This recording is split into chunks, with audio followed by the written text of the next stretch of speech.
This is the ZNS Network, providing radio and high-definition television services for the entire Bahamas. ZNS Network is operated by the Broadcasting Corporation of the Bahamas.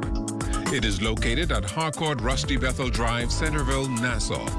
Our programming is designed to inform, educate, and entertain. We invite you to join us. The following is a preamble of the Constitution of the Commonwealth of the Bahamas.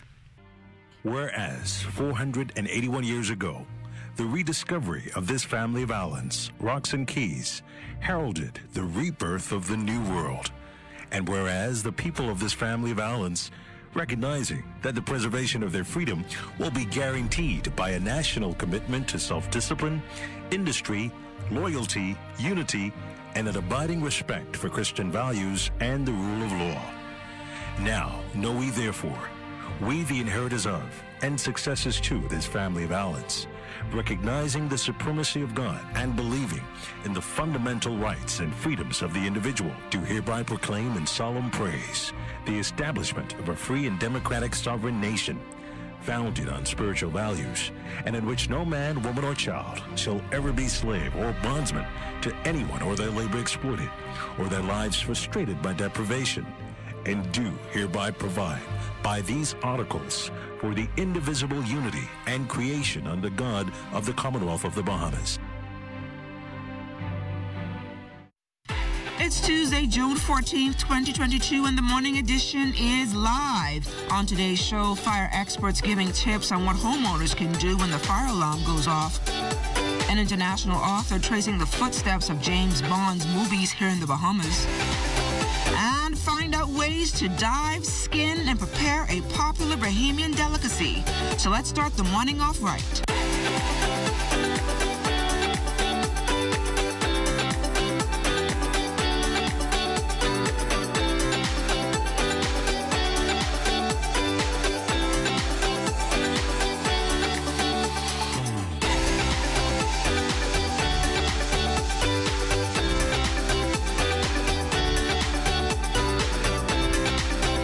Edition is brought to you by We Buy, You Sell Company, your leading hurricane impact windows, doors, and tile specialist. The art of being happy is to be satisfied with what you already have. Good morning, everyone, and welcome to the morning edition. I'm LaDawn Davis. And good morning, everybody. I'm Charles Fisher, not in a good mood this morning, so I'm going to let LaDawn take over the show. Good morning, LaDawn. How you doing? Not too much questions this morning, please. Last evening, so that's why you're quiet, right? They toted the Royal. You know what? Yeah. So, I'm glad that you're here this morning. What's in store for the show today? That's great. I just want to know what's in store for the show. I'm not talking any basketball. I didn't get to watch the game last night, but I knew that my Boston Celtics were beaten because when I woke up, a lot of texts were in my phone. Don't want to say from who, but I know who it is. But a game is a game. We have to go into Boston on Thursday now and try win to force a Game 7, but not in a good mood today. I don't want nobody call me. I don't want nobody text me. I don't want nobody check up on me. I don't want nobody ask me nothing today. And you're not wearing green, so that's obvious. I tore up all my green clothes this morning. I put them in a white garbage bag, and I put it right to the door. So hopefully when the garbage men come around today, they just take all that. I was just fed up. You're not a good trooper. You're supposed to support your team, win, lose, draw. Whatever. What's in the show today? I don't want to talk basketball again. What's in store? Well, we have the fire services department. They're here to tell us how we can, I guess, when the alarm goes off at your home, what you should do in the event that happens. What else? Yeah. I don't want to talk.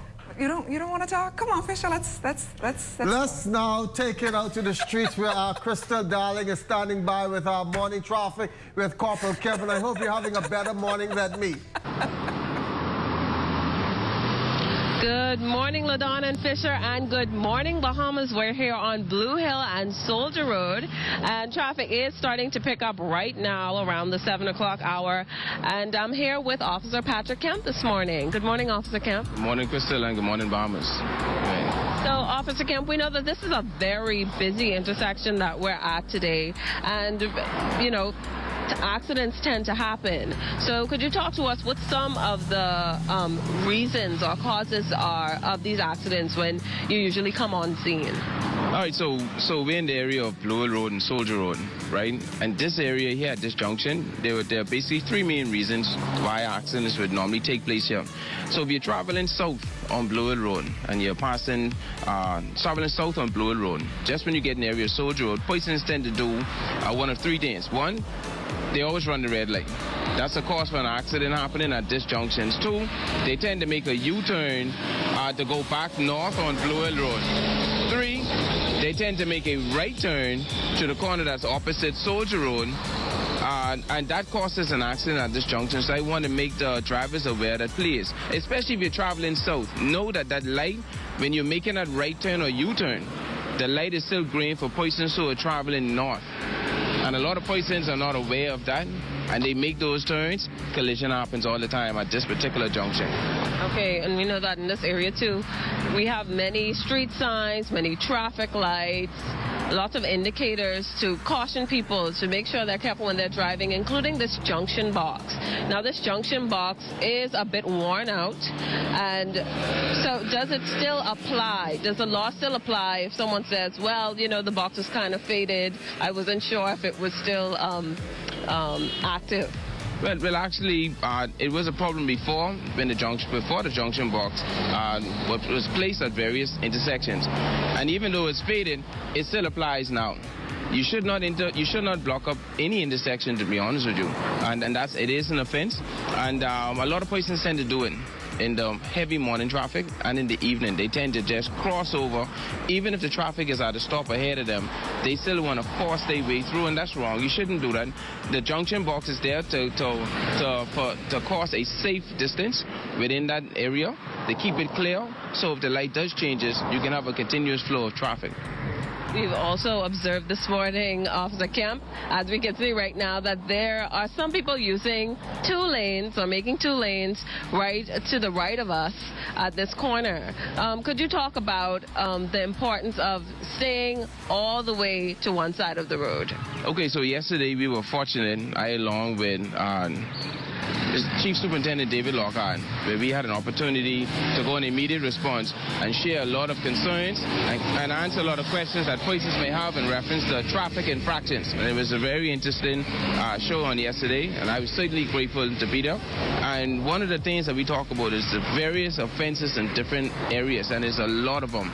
The one in particular, which you were mentioning, is persons who are traveling west on Soldier Road. When they approach the junction of Soldier and Blue Hill, they tend to create a second lane. And if you notice, there's a hatch line there on Soldier Road where persons, that's a no zone for vehicles to be in.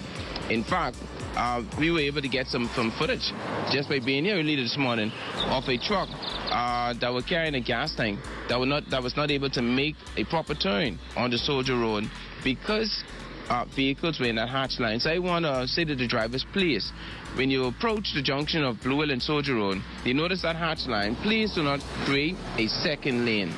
I understand it could be a bit frustrating considering the fact that the line is long and all persons are basically making that turn onto Blue Hill Road, but you don't want to create more of an issue by creating your own lane. Besides the fact that it is an offense and you can find yourself being receiving a ticket for it. Okay, thank you so much for that advice this morning, Officer Kemp. Back to you in the studio, Fisher and LaDon. Well, thanks a lot. We are waking up to 81 degrees, partly sunny, winds east at 6 miles per hour, humidity 83%. Now, a moisture-laden mid to upper level trough system will enhance shower activity across the southeast Bahamas. Meanwhile, the combination of high pressure and Saharan dust will promote a dry weather pattern across the remainder of the islands today. For the northwest and central Bahamas, weather mostly sunny, hot, hazy and humid with light showers and the chance of a few brief thunderstorms. For the southeast Bahamas, weather very cloudy, hot and breezy with widely scattered showers and isolated thunderstorms. Your daytime high temperature reaching 91 degrees Fahrenheit, overnight low of 81. And as we look ahead to Wednesday and Thursday, looking like some nice weather, mostly sunny and nice on Wednesday, 87 in the day, 78 at night. And then on Thursday, nice and sunny with some clouds in there, but no rain expected, 88 in the day, 78 at night. Just weeks after being questioned by police, former Water and Sewerage Executive Chairman and Long Island Member of Parliament Adrian Gibson spending an exhaustive day in court as a slew of charges were read against him. Gibson, along with the Water and Sewerage's former General Manager Elwood Donaldson and several others, facing a magistrate in connection with numerous bribery and fraud-related offenses. Gibson is accused of failing to declare his interest in contracts awarded by the corporation, leading to him allegedly getting some $1 million from contracts awarded to Elite Management Limited and Baja Bay. He's also accused of laundering the money by buying vehicles and land. Two Colombian men charged alongside former police assistant superintendent Sonny Miller on a number of drug-related charges on Monday and $34,000 in Indian hemp. The three men were charged with 2 counts of possession of dangerous drugs with the intent to supply and 4 counts related to conspiracy. The 2 Colombian nationals, however, were further hit with 2 counts of importation of dangerous drugs and Miller with 2 counts of abetment of that crime. All charges the men have denied. The nation's top cop weighing in on the drug arraignment of Miller and the Colombians relating to Friday's drug seizure in Acklands, the commissioner holding firm that the force should not be beaten for the errant ways of a few. It is never a good feeling, particularly when we have to put a senior officer before the court. What I want the public to know is that you see these men and women sitting around the table. We are men and women of integrity. And we take the appropriate actions to wherever we find misdeeds or misbehavior, we take action, the appropriate action. 3 reported cases of rape under investigation over in Grand Bahama, one allegedly occurring in April, the other 2 in May. Here's Assistant Commissioner of Police Theophilus Cunningham with the details. Outstanding rapes in Grand Bahama, ranging between the month of April and 2 in May. We have a strategic operation put in place, prioritized, just to deal with these matters. We are following several leads, and I believe that very shortly we'll bring these matters to closure. Education Minister the Honorable Gladys Hannah Martin announced during the budget debate in the House of Assembly on Monday that 2 schools will be built this budget cycle, while the others under construction will be completed. The first is San Salvador High School, which is expected to be completed in 2024. And the second is the Georgetown Primary School. The member for Exuma said they've been suffering for far too long. The school is inadequate. And San Salvador has serious issues. And so those 2 schools, additionally, and they're estimated about $16 million each. So I'm excited about that. Additionally, we will see finally the completion of ongoing new school projects, most of which were unbelievably stalled or abandoned by the prior administration. And I don't know why. Probably because we put our hand on it. I don't know. The Staniel Key Comprehensive School, we're hoping to finish that by August of 2022 at a cost of $1.9 million. Holmes Rock Junior High, we expect that to be finished in September.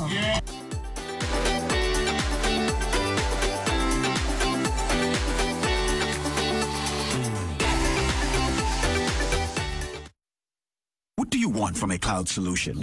You want flexibility and edge? You want to modernize applications with the ability to deliver new ones with lightning speed. You want an infrastructure that's automated, secure, cost-effective, and scalable. You want to give the end user the freedom they want with the control you need. You can't get all that from just any cloud. You need something better. You need Bahamas Cloud. Contact the experts today at 601-8911 in Nassau or 602-8811 in the Family Islands. As an artist, I travel all over the world and I find inspiration all around me. From the people and especially the environment. I love the Bahamas with all its natural beauty. From Abaco in the north to Inagua in the south and all the wonderful and colorful islands in between. But we must all do our part to keep the Bahamas healthy and clean, now and for the future generations. That's why I want you to find a little time to do your part. I'm doing my part because I care. Do you?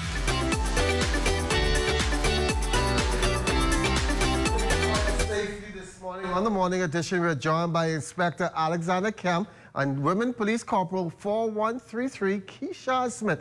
Good morning and thanks for waking up with us for the morning edition. Good morning. Glad to be here. Good morning. So tell us, what are the peak months for fires here in New Providence?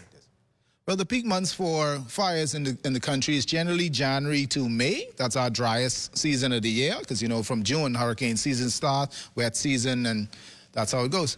And what are the usual causes of fires?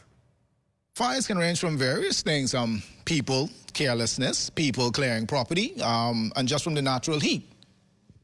And with kids being home this summer, Keishan, you can take this one. With kids being home this summer, what safety tips do you want to give to parents? We want to encourage kids not to play with fire, not to play with matches or lighters. We advise the parents to make sure have pep talks with their kids. In an event of an emergency, we advise them to have two ways out, have a plan. One could either be the door or a window. And with Independence coming up and people liking to use fireworks, what are some of the precautions we can take with that?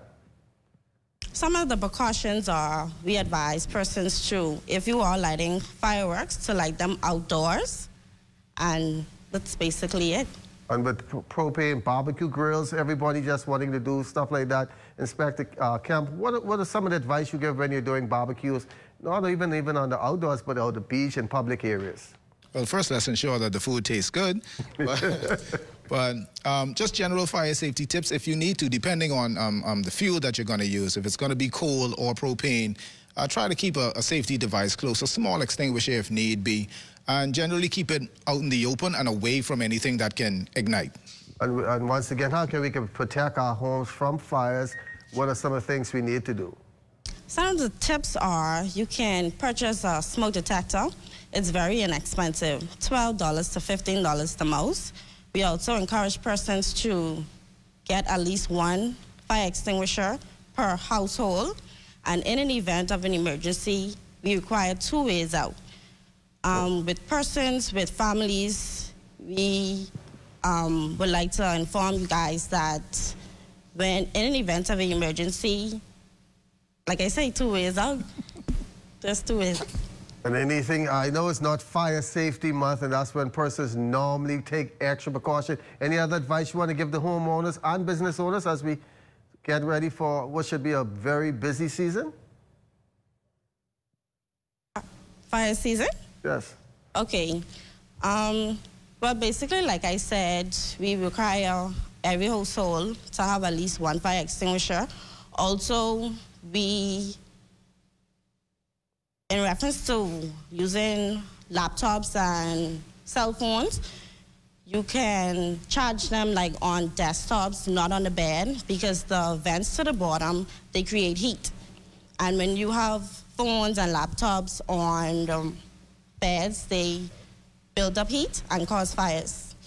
Well, thanks a lot for joining us here on the Morning Edition, and hopefully everybody take those tips in mind. We'll go to a break, and when we come back, more on the Morning Edition.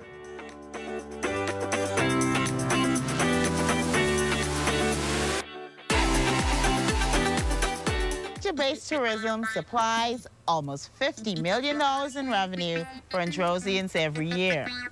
These priceless resources will continue to provide renewable benefits for thousands of people for years to come, as long as we take long-term action to preserve what's rightfully ours. The natural environment has played a vital role in our culture and economy for generations.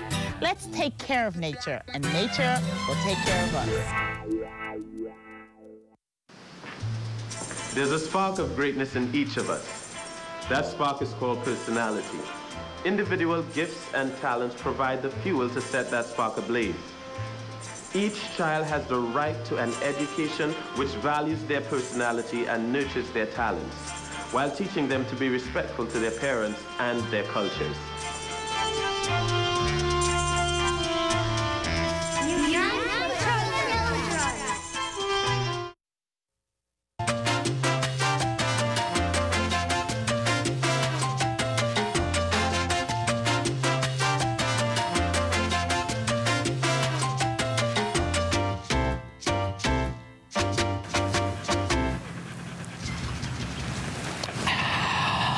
Well, what about me? What about you, what? Well, I'm thirsty too, you know. You want to see all the water out there? Well, why you don't give me your water, and then you go try and drink that salt water? You crazy, eh? I ain't the one talking to a dog, you know. Ain't nobody can drink salt water. Then why you won't give it to me? All dogs need fresh, cool water and sufficient shelter from the sun all year round, especially on the beach and during the hot summer months. Summers are very hot here in the Bahamas, so please make sure all pets have ample, cool, fresh water in proper containers and sufficient shelter from the sun, even on the beach. And make sure all dog houses and kennels have proper ventilation. Let's make it Bahamian to be humane. This message has been brought to you by the Bahamas Humane Society and the broadcaster.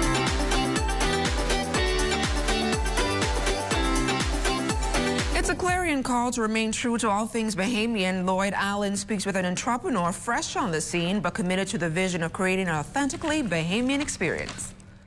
My name is Chantel Ferguson. I'm the owner of The Goat. No, this story is not about an animal, but rather a drive by one woman to diversify preconceived notions of a Bahamian staple common to many, goat pepper. Most of our products are either they're low sodium or no sodium at all. We have from spices to sauces and oils.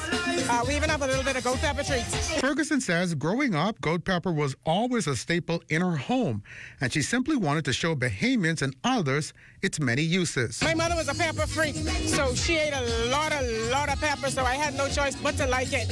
And then how I discovered my product, one day I made some boiled fish and some stew fish, and I sent some to my brother, and I gave him a little bit just to add in his food. So he's like, "Boy, where you get that from?" So that's bad. So I'm like, oh, that's just a little something I make. So he's like, you need to market that. Over the last year, she has made some strides in launching the business and marketing to a number of distributors. But like many, a looming recession is creating a bit of a challenge. Basically started this out of pocket with like $300.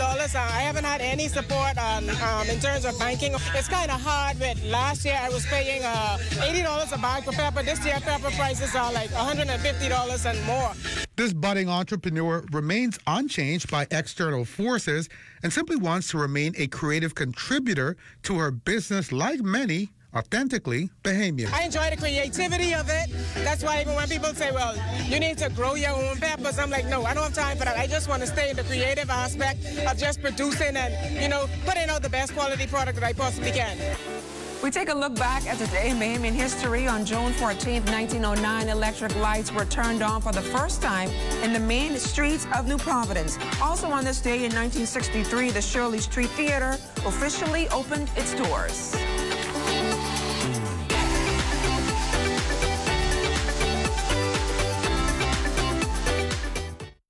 Hepatitis is the inflammation of the liver, which is the organ responsible for filtering toxins from the body, producing bile for digestion, and producing proteins and clotting factors.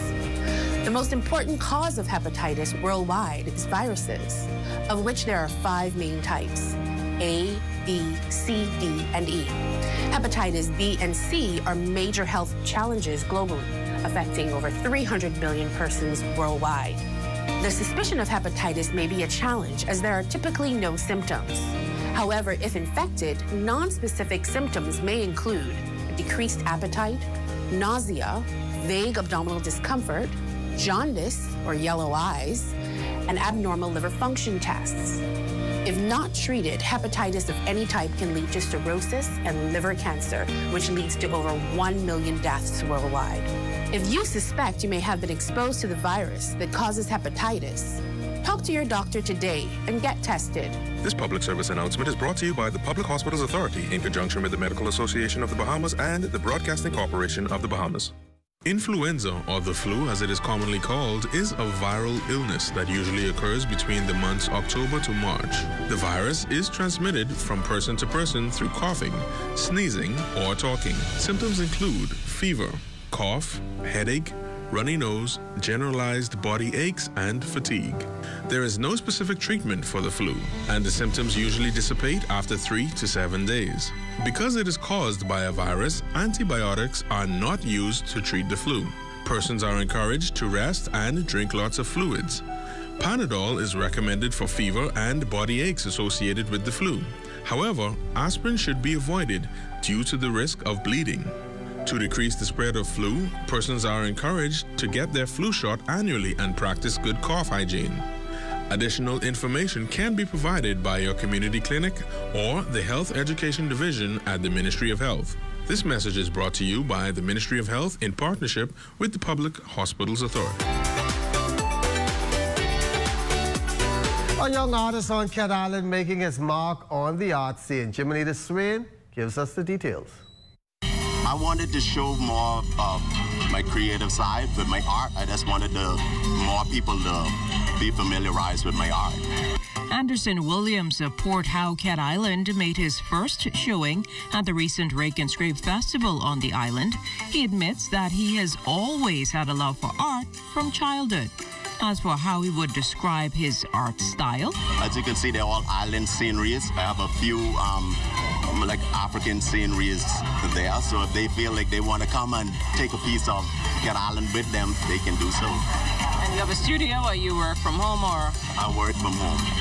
Williams says he derives much of his inspiration from nature. For him, art is simply therapeutic. It's a peace of mind. It relaxes me. It's calming. You know, it's a getaway. So I love everything about art. This is my escape. And typically, how long does it take you to put together one or two of, or any one of your pieces? It all depends on what the project is and the mood. So typically, you would start with a sketch first and then fill it in, or how do you work? Again, it just depends on the mood. Sometimes I sketch, and sometimes I just go right into it and just apply colors until I get the correct picture I want. The Bahamas is one of James Bond's favorite destinations. The fourth Bond film, The Thunderball, was shot here in 1965, and he returned in 2006 with the film Casino Royale, which earned $616 million. Actor Sean Connery, who resided and died here in the Bahamas, played the lead role in most of the James Bond movies. Author of filming James Bond in the Bahamas, Smith Firth, talked about why it was so important to pen the book on the close ties between James Bond and the Bahamas.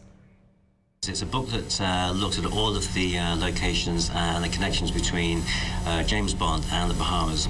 And by that I mean not only the films, of which there have been 7 made here in the Bahamas, but also the books, Thunderball and the short story Quantum of Solace. We look at what locations might have looked like back in the 1950s. But also, most importantly, I look at where the people who are most closely connected to the history of Bond lived and worked, people like Ian Fleming and Ivar Bryce, Kevin McClory. It's published under an umbrella brand called On the Tracks of 007, and those books and that umbrella brand, they look at just basically James Bond's connections to a specific country or location in the world. Been a die-hard James Bond fan since 1981 and has been retracing the filming footsteps of James Bond in the Bahamas for about 6 months. He says the Bahamas will receive the first copy of the book during a special launch at the Atlantis Resort on June 16th. Now, persons looking to purchase the book can do a pre-order at the onthetracks of007.com. I began in June of 2021. I 99% finished in December, and then the next 6 months we've been either fine-tuning and also creating the event that is happening here in the Bahamas to launch it. It's going to be released to the public on the 16th of June. We have an event which is going to be in the presence of 3 or 4 stars from Thunderball. We will be holding that at the Atlantis Resort in a recreated Kiss Kiss Club environment from the film Thunderball, and the very first copy of the book will be presented by Luciana Paluzzi to your Deputy Prime Minister, Honourable Chester Cooper. And speaking of construction, provisions are being made for an agricultural cultivation center. Volcani International Partnerships, or VIP, and Caribbean Israel Leadership Coalition are partnering with the Ministry of Agriculture to modernize and strengthen the country's food security and economic prosperity. 2 things Minister Clay Sweeting consider crucial. We will create a community hub that is expected to transform and enhance food production in the Bahamas. We know that out of crisis comes opportunity. And make no mistake, the world is in a food crisis. However, the Bahamas has a unique opportunity to feed ourselves. We must take a relentless approach to ensure that this happens. The potential to create a thriving food system is there, and it will not come overnight, But we believe that with this collaboration with VIP, it's a step in the right direction to chart a path to success. And it's anticipated that it will take some $3 million to construct the centers here in the capital and in Eleuthera. The VIP team is busy making assessments for prospective location at other local cultural centers. VIP Executive Director Daniel Abraham says they are focused on 3 key things: sharing Israeli agriculture expertise, sharing Israeli innovations and technology, and sharing high-level lessons for the creation of a local agricultural hub. Positioning agriculture not only as a key driver of the economy, but as a great source of employment opportunities for the youth and for the population. And then in more recent years, Israel has emerged as a global leader of agricultural innovation and water technologies. And I believe it is from this experience that coming from Israel, we can try and contribute some value from what we have learned along the way.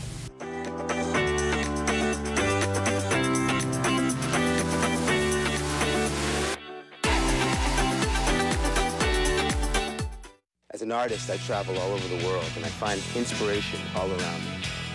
From the people, and especially the environment. I love the Bahamas with all its natural beauty. From Abaco in the north to Inagua in the south, and all the wonderful and colorful islands in between. But we must all do our part to keep the Bahamas healthy and clean, now and for the future generations. That's why I want you to find a little time to do your part. I'm doing my part because I care. Do you? He is known just as the Conch Man. He hails from Exuma, and all he does is dive conch. On average day, if conch is there, I could dive like maybe 800 to 1,000 a day. So with the conch in hand, how many can he skin and clean on average? A couple of minutes and it's probably break out and skin like about maybe 150, 200 just in a very short period. Yeah. But I can skin like 1,000 conch in 1 hour or 2 times. Now it's time to see the Conch Man at his best. Skinning this conch, this is the waste part here that we feed the fish with or just fish with, whatever there is. And this is how skin the conch. That's what you're cutting off there. All right. This is what we call the bobby. Show us the eyes and stuff on this conch. All right. This is another episode here. So you skin it first? Yeah. Okay. This portion here is the eye, and this is the mouth where they feed from. What do they eat? They just feed off the surface of the ground. They just feed off the surface. So you can cut this. This is the intestine. You can cut this strip right, coming back into the mouth of the cow. This is where they feed off. Whether you make your conch salad, crack on. I'm not as fast as the guys at the NASA. And you use everything off the conch once you skin it? Yeah. This portion here is you can use for like conch fritters or whatever there is. All is eatable. The Conch Man assures that despite the talks, conch is out there. On this side here, they come up by the tons. You know, I haven't seen it not on this end. But I have some secret spot I can't release. They're my secret spot. So there's a lot of fellas around who watch me or whatever, so I just make sure avoid them. That's the baby bacon right there. That's the baby bacon.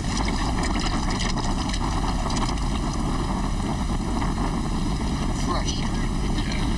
So that conch was good. Now I was wondering what I was going to eat for breakfast. I'm going to get me a conch salad and grits, and that'll be me for the day. So you're going to bring us anything? No, I'm not in a sharing mood. I'm telling you, I'm not in a good mood today. My Boston Celtics lost. I'm not in a sharing. I just want people to be sure to stay tuned into the ZNS Network for news as it happens, TV and radio updates throughout the day, and the Northern Edition, the Bahamas tonight at 7 o'clock. I love this side of Fisher. Have a great morning, everybody. You love it? Okay.